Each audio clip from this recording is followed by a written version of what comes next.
এক গাজাখোর বক্তা বলছে নবী অর্থ সাংবাদিক। কোথায় পাইছে? আল্লাহ তার হাবিবের সাথে কথা বলার ক্ষেত্রে কি রকম শব্দ চয়ন করতে হয় এই জ্ঞান যার নাই, ওই রকম নরধম জাহান্নামের কীট ওয়াজ করার যোগ্যতা রাখে না। হুজুর, আপনাকে নিয়ে সমালোচনা করার মতো সেই যোগ্যতা আমার নেই, কারণ আমি একজন মূর্খ সুরুক্ষ সাধারণ মানুষ।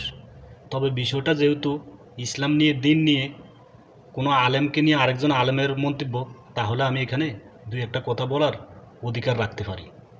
আসলে আমির হামজা হুজুর নবীজিকে সাংবাদিক বলেনি, উনি বলেছিলেন সংবাদ বাহক, মানে আল্লাহর বার্তা দুনিয়ার জমিনে এনে মানুষকে ফুঁসিয়ে দিয়েছিলেন।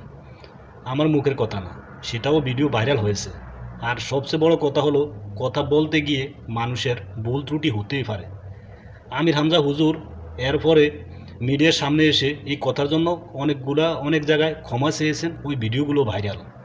আর যদি আপনার এতই মাইন্ডে লেগে থাকে এই কথা বলার জন্য, আপনি একজন আলেম মানুষ, আর একজন আলেমকে দাওয়াত দিয়ে কোনো একটা প্রোগ্রাম করে আপনি ওনাকে সুন্দর করে বুঝিয়ে দিতে পারতেন, বা ওনার কাছে এই কথার অর্থ বা এই কথা কেন বলেছে জানতে চেতে পারতেন।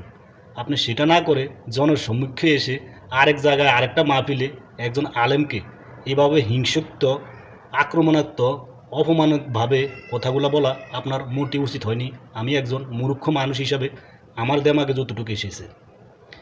আপনারা যারা মনে করেন যে ফিরগিরি করে হাদিয়া পকেটে ঢুকাইলেই ওটাকে ইসলাম বলে, ওটা কিন্তু আসলে প্রকৃত ইসলাম হতেই পারে না।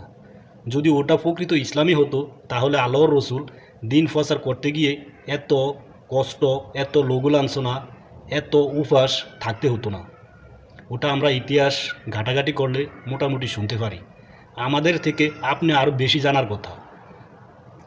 যদি পৃথিবীর ইসলামের ইতিহাসে এরকম কোনো প্রমাণ আপনার কাছে থেকে থাকে যে কোনো আল্লাহর রসুল, যারা হক্কানি আল্লাহর ফিরাউলিয়া আগেরকার আমলে ছিল, তারা কোনোখানে দিন প্রচার করতে গিয়ে হাদিয়া খেয়েছে, হাদিয়া খেয়ে খেয়ে নিজের ফ্যাট বড় করেছে, নিজে বাড়ি গাড়ি করেছে, যদি আপনার কাছে এরকম কোনো প্রমাণ তথ্য থাকে, জাতির কাছে উন্মোচন করে দেওয়ার অনুরোধ রইল। আর আরেকটা বিষয় হলো, আমাদের বাংলাদেশে ম্যাক্সিমাম যারা ফিরগিরি করে ওইগুলা ম্যাক্সিমাম তেলবাজি করার কারণে চোখের সামনে যদি ইসলাম নিয়ে কোনো খারাপ হয়, ইসলাম নিয়ে কোনো খারাপ মন্তব্য হয়, ওইগুলা নিয়ে কোনো প্রতিবাদ করে না। কিছুদিন আগে আমাদের দেশে, আমাদের বাংলাদেশে কোরআন শরীফকে এভাবে অপমানিত করছে, আপনি তো কোনো প্রতিবাদ করলেন না, চোখের সামনে পড়লো না। মাঝে মধ্যে তাসলিমা নাসরিনের মতো বেয়াদফেরা আমাদের ইসলাম নিয়ে এরকম খারাপ মন্তব্য করে, আপনি তো প্রতিবাদ করতে চোখের সামনে পড়ে না। তাসলিমা নাসরিন পালিয়ে গেছে, আরও অনেক তাসলিমা নাসরিনের গোষ্ঠীর লোক কিন্তু দেশে এখনও মিডিয়ার কলনে আমরা দেখতে পাই, আপনি তো এগুলো নিয়ে প্রতিবাদ করেন না। আম ব্যাপারী তারেকের সাথে আরেকটা দায়ুস বসে বসে ইসলাম নিয়ে, আলেম নিয়ে কটূক্তি করে, ওই আপনি তো কোনো প্রতিবাদ করতে দেখলাম না।